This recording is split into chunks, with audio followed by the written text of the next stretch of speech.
Pertanyaannya ketika kita sedang di periode itu, memangnya semua orang bergembira dengan itu? Memang semua orang berbahagia dengan itu? Memang semua orang berbahagia ketika pemerintah mengatakan ada 3 juta hektar lahan sawit yang selama ini ilegal. Dan itu harus disita negara untuk dikembalikan kepada negara. Yang tidak membayar pajak hingga 1.000 triliun.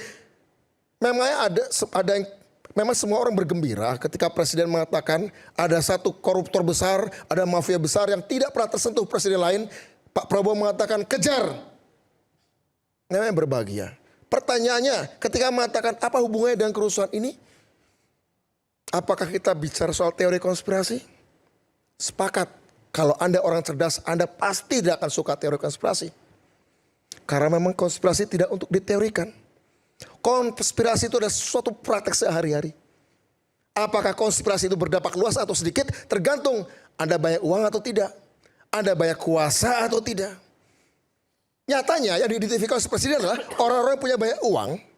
Yang tidak tersentuh selama ini. Dan ketika orang biasa punya kemampuan prompt engineering lewat AI untuk menggerakkan emosi orang berbasis algoritma. Per hari, per jam, per menit. Ketika orang biasa pun bisa melakukan itu. Kira-kira. Saya nggak tahu apakah ini jumping atau tidak kesimpulan saya. Kira-kira. Orang yang sangat kaya raya tidak tersentuh.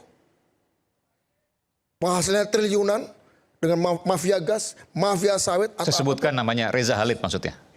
Kira-kira kalau ada kekuasaannya sudah mulai menyentuh. Enggak, ini kan merujuk pada satu orang, koruptor dan terduga korupsi, ya, tersangka korupsi, ya, punya banyak uang bertahun-tahun. Ya, tidak ada bukti, tapi jelas Pak Presiden sedang mengejar itu. Sedang mengejar dia. Buronan. Sebagai buronan statusnya. Pertanyaannya, tidak ada bukti hukum? Tidak ada bukti keterlibatan. Tetapi kira-kira seorang presiden yang punya eagle view, cara pandang elang dari atas nih, yang melihat laporan dari intelijen, kira-kira ketika dia mengatakan sah aspirasimu untuk memperjuangkan rancangan undang-undang perampasan aset koruptor, sah aspirasimu untuk menuntut dikuranginya tunjangan untuk DPR, sah kegiatanmu untuk berdemonstrasi masif sekalipun ke DPR.